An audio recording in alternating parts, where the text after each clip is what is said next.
What? Hey, Buzz, this is Joe Plummer. Who? Joe Plummer. I've been trying to get a tour story from you. Sorry I've been bugging you a little bit, but... Yeah, I don't know. Dale gave me I your don't number. have time now. You just got to try me back. Okay, hold on. Okay, when's a good time?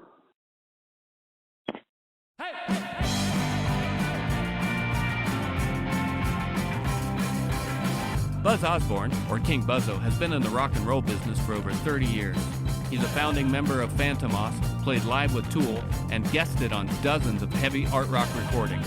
Most importantly, he's the singer, guitarist, and co-songwriter for what I believe to be one of the most important bands of our generation, the Melvins. In this episode, Buzz shares the story of the first Melvins tour, how it shaped his career, and his outlook on life. From Ruinous Media, this is Tour Stories.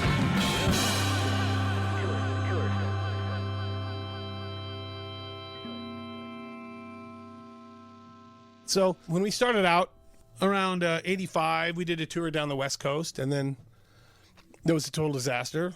Yeah. And then we decided that we were going to do a tour with this band from Calgary called Beyond Possession. Mm-hmm. And Skate rock band, maybe? I suppose they would be, yeah. They're kind of verging on pseudo speed metal, kind of. Yeah. Which we always like that kind of stuff. I got along with most of the guys in the band. I think there was a few drug problems and things along those lines, and some other things were going on, but I don't know, maybe not. But we thought, well, they'd done this before. We'll go out with them, and we were going to go out with this other band at the same time called RKL. And so they were a band that I knew. I'd seen them play in Seattle. I really liked them. They were kind of like more of a hardcore band, and I'd say as far as like the California hardcore bands of like 83 through 85, they were probably the best one at that time with their original lineup, which is the one I liked a lot. I thought it was really good, especially the first 7-inch. I didn't like the 7-inch that much, but I really liked them live. Yes, I loved them live. And were they on Mystic, that first 7-inch? They were, but and the first one they had this guy named Vince playing bass, Bomber playing drums, Chris playing guitar, and Jason singing, and that was the lineup I really liked. We were gonna hit the road to them, and we basically had to drive from Seattle. We didn't play a show till we got to El Paso. That was probably the better part of 2 weeks, a week and a half at least. We drove all the way down to San Francisco with this idea that we were going to maybe play at the On Broadway. And they just flat out told us no way. Then we broke down. And so I think we missed another show. Our van was overheating really badly when we were in Palm Springs. This is the middle of summer. It was like 150 degrees. We had no air conditioning in our van. And so we had to just sit in Palm Springs until it got dark, sat in some parking lot. None of us have any money, hardly, and you're basically surviving on Mars bars at, split a Coke type of thing. And so we wait till it got dark and then inched our way over the hill to Phoenix. And we were supposed to go to Chris Novoselic, the guy from Nirvana. He had moved to Phoenix looking for work, but didn't have a phone. All we had was an address. And so we showed up there about 2 o'clock in the morning. And he'd been expecting us for like a day and a half or longer. And was just like, where are you guys? What the hell's been going on? Well, no way to get a hold of you. So this is what happened to us. And then we just talked to him we stayed there maybe an hour and then just drove all the way to El Paso. And we got to El Paso, and that's when we found out, I think it was then that we found out that the Beyond Possession guys had canceled and we're not going to go. So we were going to go with the RKL guys. We're like, okay, so then we get to El Paso, and the place is basically, it's an abandoned building.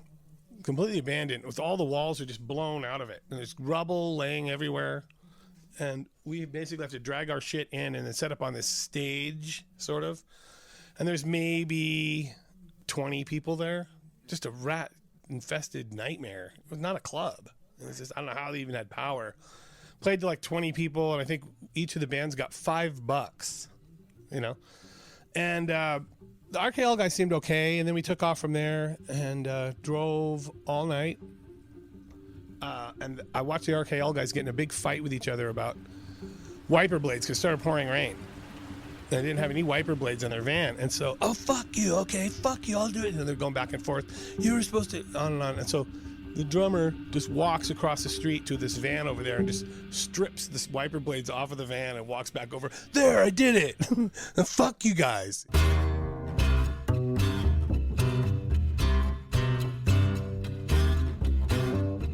And they had stole, and I don't know where they had gotten them, but they had broken into a skate shop somewhere in Southern California. So their van was loaded up with all this skate gear that they were just stopping at skate shops and selling trucks and skateboards and everything. So they had money from that, so they were doing okay. But I never got the full details on it, but I know they stole them, they broke in somewhere. Those guys were not concerned about committing felonies at all. They came to terrorize the wisest of the wise. You have to survive before you can do anything. It was a nightmare, it was, and I never knew. We drove from there all the way to Houston. So far we've left Washington. We've broke down. That cost us a bunch of money. Then we got to El Paso. We made $5, about $5. And then we drove all the way to Houston. And we have nowhere to go. We have nothing, nowhere to go. So we're following the RKL guys. And the singer is just like, you can just come with us. And we're going to go to Barry, the guitar player's house. You can just stay with us. Great. Sounds great. We get outside of his parents' house, and he says, you guys can't stay here. Nope. No way. And he's just being a fucking dick about it. Just being a total dick about it. Finally, he relents. His mom and dad come out, or mom and whoever they are. I think his mom is like, go ahead and let it. What's wrong with you? You know? And so we're like, okay, fine, whatever. And so, but Barry takes us aside when we get in the house and goes, that's fine, guys, but you can't shower here. You're not taking a shower here. All right. That's fine, whatever. And so the next morning we get up early and his mom just goes, kind of, shh, here's a couple of towels. Go. Barry's still asleep. You guys go ahead and take a shower. So thanks. And she makes us breakfast. She's super nice to us, you know. And we had rented, what did we rented a John Waters movie that night to watch. I think it was Desperate Living. And the next day, Barry just hands us the video and says, you guys have to go return this, you know. I don't even know where the video's. I don't care. Figure it out. Okay. So I go, I'll go return it and then we'll take off. So I just drive down the street and I think he'd rented it on his mom's credit card. And I was just like, I don't know what to do with this thing. I don't have any idea where this, I'm looking. I can't find it. This is way before GPS or anything like that. I don't know where it is. So finally I just pulled over in a gas station, just threw it in a garbage can and just drove back. Done. Mission accomplished.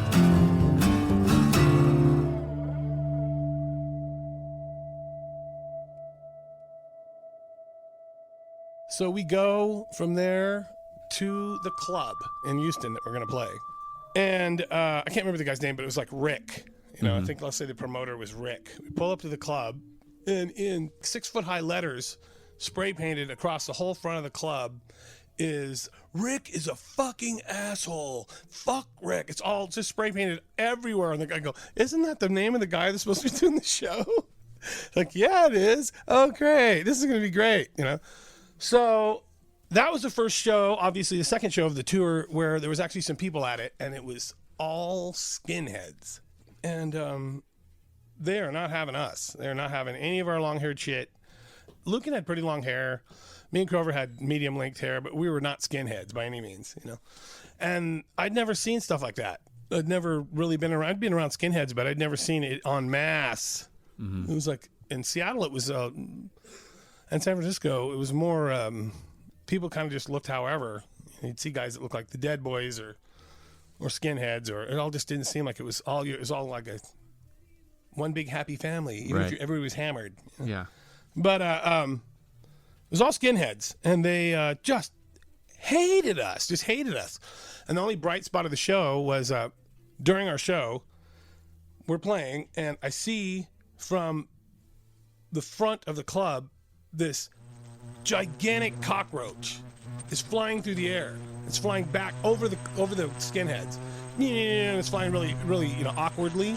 flies up and then turns around and lands on the ceiling, which is relatively low, right in the middle of the stage, right above us. So we're just like, whoa, this is huge. It's like half the size of a baseball, you know? And so we played the rest of our set with that thing just kind of sitting there crawling around. I never took my eyes off it because I was so worried it was going to drop on. It was so fucking weird. Never, you know. And nobody there seemed, whatever. And then we ended up staying that night. I don't know why we didn't go back to Barry's mom's house, but we stayed at these two girls' houses. I would say it was one of the most filthy places I'd ever been in. They had cockroaches everywhere, literally everywhere in the place. And no air conditioning, middle of the summer, Houston, Texas. So it's like everything is like, I'd never felt humidity like that ever in my life.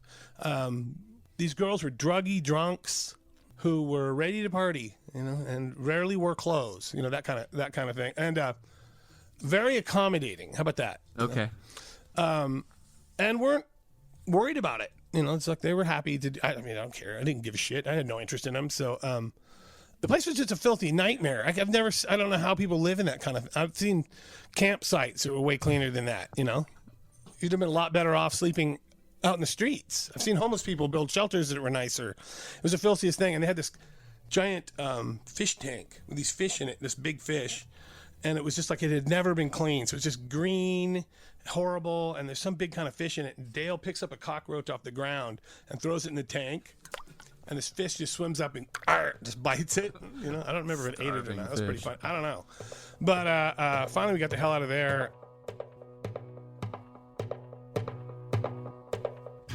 And so we go through the South and we get to Pensacola, Florida. We decide to drive from New Orleans to Pensacola, Florida. The New Orleans show was actually the one town where the audience, it's like, at the time for us, it was like an oasis in the South.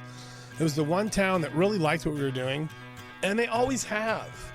We've always been really well respected and had an audience in New Orleans from day one. First time we played there, which was weird because that was not the case everywhere else we went. We met people that we have known since at that show. Right. You know, our set went good. We weren't doing pretty much stuff off of Louis Port treatments that hadn't been recorded yet. I wrote a couple really slow songs when I got home after that, like I Flies after that tour, in response to everything I'd been through on that trip. So we left there and we go, we'll drive to Pensacola. It's nice there. They have white sand beaches. This is the RKL guys talking. We can just sleep on the beach. I was like, okay, you know, well, sure, let's go. So we drive there and we call the promoter. And we're like 2 days before the show. Early, you know? yeah. I've done that before. Yeah. And the promoter's like, well, what do you want me to do? They don't want to help you. No. You think they're going to help you for some weird reason. Or I did. You might as I well used call. to. Yeah. And if you don't ask, you don't get. Yeah. So we go, he goes, I have a friend that you can stay with. You know, all of us? Yeah, everybody. Okay. So we head over there and it's a guy who's, you know, maybe a little younger than us and his little brother, and they live with their mom at this, it's a house, but it's essentially like a trailer court almost, you know, it's a yard. And there's these giant black burn places in the front yard where lightning has struck. Boom, you know. Well, Jesus, I can't believe it. So we're all there, like a ramshackle trailer park that hasn't been kept up, but it was a house, but not a trailer park. So it's not big. We could park both vans in the driveway, had a little fenced off yard. And so the first night we get there, the mom is at work. Bomber, the drummer Markel, decides, I'm going to go into town and buy some weed. And they've been trying to buy weed the whole time and striking out everywhere. I'm going to go down to this bar. Somebody said that we could get weed down there. I'm like, whatever. You know, we had all collectively bought 1 or 2 gallons of tequila. And so I was like, I'm good. Yeah. Then the RKL guys whipped out this big, huge sheet of blotter acid. And they're like, who wants to take acid? I'm like, I'm in. Sure.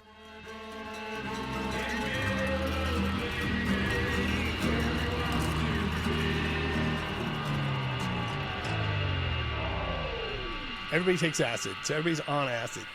4 RKLs plus a roadie guy, 3 of us plus a roadie guy. So then we're drinking tequila, and then the acid starts kicking in, and then those guys, Bomber says, I'm going downtown to buy weed. Okay. I thought it was a bad idea. I personally wouldn't have done it, but they were just determined. Okay, fine. And they go down there, and we just get higher and higher on acid sitting at this guy's mom's house. And she's not home yet. It's blazing hot outside. We are tripping, like completely tripping on acid, and the mom comes home. And so she's there, and the bass player and Bomber and our bass player drove in the RKL van to go into town to buy weed. And so the mom comes home. She's there. We're all tripping on acid, but, you know, we're not, like, flipping out or anything, so she's not. She's like, what's going on? I can remember her being confused, and I was just kind of, everybody's tripped out and drunk. And she doesn't seem overly concerned, and then they come in, two of the guys, Matt and the bass player, I think it was a bass player, come in and go, Bomber got arrested. He got busted the second he bought weed. And so the mom's standing there. He's in jail. And she's you can just see her going, what the hell is going on here? And so we're like, what? I thought they were kidding. You know, yeah, right. Yeah, sure. No. He's in jail. I don't know what's going on. I'm pretty much incapacitated. And me and Dale were looking at each other like, well, you know. But apparently he'd went into this bar, bought weed. He walked out of the bar and the cops immediately arrested him. So it sounds like it's total setup, you know, but whatever. So the RKL guys have this big stash of money from selling all these skateboard parts. So they have to go down and use every dime of the money they had to bail him out of jail. And that was the end of it. Get him out, and I watch him. I'll never come back to fucking Florida. Fuck this. Just rips up the summons to come back for, you know. He goes, we're leaving this, you know, once we get out of the state, that's it. So we were there for a few more shows and went up the East Coast to New York. And then Bomber we played in New York. And the high point of that was that we played with Adrenaline OD, who we really liked. Thought they were great. That was definitely the high point of the tour for me. Going to New York, that was fun. Was that the first time? First time I've been to New York. Yeah. And at that time, 85, 86, New York was not the same as it is now. It was a nightmare. It was just wide open drugs, crime-ridden Manhattan. Lower Manhattan was just a mess. And you couldn't leave your van. Right. You had to have somebody in it at all times, or it would definitely get broken into. So we played the show. It was great. We had a really good time there. That was fun. And then Bomber, the next day, goes to the airport and flies home. Gets his mom to send him a ticket. Now, that's a situation that me and Dale have never been in, where we could just, you know, magically a ticket will appear from, you know, manna from heaven from home. And never going to happen. So he flies home, and they're just fucked, you know, the rest of the guys. Yeah. And so they go, that's it for us. We're just going to drive back to Santa Barbara, you know. So they just leave. So the tour ends. Well, we're stuck there, and we still have these shows. There's other shows. And so as we're trying to figure out what we're going to do, we get invited to go stay over in Brooklyn at these people's house. So I was like, okay, might as well go over there. And so we had a few more shows in the New England area, and then one down in Philly. And so we go to Brooklyn, and I decide I'm still friends with the original Melvins drummer, Mike Dillard, and I was going to go. And he said, call me Collect from the road. It'd be great. So I go down with Matt. Me and Matt walk down the street a ways the next morning. I call him. I'm on the phone. It's a crowded street in Brooklyn somewhere. I don't remember even where. I never had any idea where I was at when I was there. But there's these people standing there. This car drives up. I'm sitting there looking through the phone booth right at all this stuff, right? This car, like an Impala, drives up and just unloads a gun like 10 feet from us right into this guy's back. Just right, like 10 feet from us. Just shoots this guy, right? In his back. I'm like, I gotta call you back. Hang up the phone. And I step out of the phone booth, and the guy is like, walks right over to me and standing right in front of me, like staring right at, I'm like, right in, and he's like completely in shock. And he's just staring at me with this, like, you know, horrified look on his face, but like he's obviously not there. He's totally in shock. Just staring right at me, right into my eyes, just staring at me from like a foot away. I don't know what to do. I'm just, oh my God, what, you know, I'm completely terrified. And then he turns around and faces the other way, and I can see the whole lower part of his back is just completely blasted. All the pants are like, all the cloth is all ripped out, and just holes. You can just see holes of blood pouring out, just pouring out. His whole lower, like right above his ass, like he's been shot like 6 times, you know. by, I would say, something more than a 22, you know, like a pretty good sized gun. And he staggers a few feet away, and me and Matt just run. Because I'm like, there's going to be more shooting. You know, at that, there's nothing I can do at that moment. There's nothing I can do for this guy. There's tons of people around. The car just blazed out of there as soon as they shot him. We just ran as fast as we could, all the way back to the apartment. And we're just like, run in. And the people there, and we're like, we just saw this guy that gets shot. And the two people that went there, yeah, we see that kind of stuff all the time. Like, what? Yeah, it happens pretty much every day down here. Somebody gets shot. So as it turned out, the guy gets shot. It's really loud. It's right next to the phone booth. I'm on the phone with Dillard, our original drummer. And I go, just a second, I gotta call you back. Hang up really quick, you know. I didn't call him back. And as it turned out, I didn't talk to him for like a day or so. He had heard the shots, boom, boom, boom, boom, on the phone. Heard me hang up, but didn't know what was going on. You know, there's no way to call me. And so I didn't call him for a day. He's like, what the hell happened? Thanks to Buzz for the story. Go to ruinousmedia.com to hear more stories from the road. And don't forget to check out our weekly companion podcast, The Check-In. All at ruinousmedia.com/tour stories. And I just realized that it was a big world out there, and I had a lot to learn about how things worked. It's not like I was back home. In a lot of ways, in that tour and the one before that, it made me realize that I didn't belong where I was at. That I needed to be involved in all that kind of stuff. Mm-hmm. I needed to see it all and make sure that I didn't remain a naive child. And I needed to get harder, right, and more realistic about how things are, and that life is not precious in a lot of ways. So you better hold on to and guard it. Right. And realize how much you have before it's just not there anymore.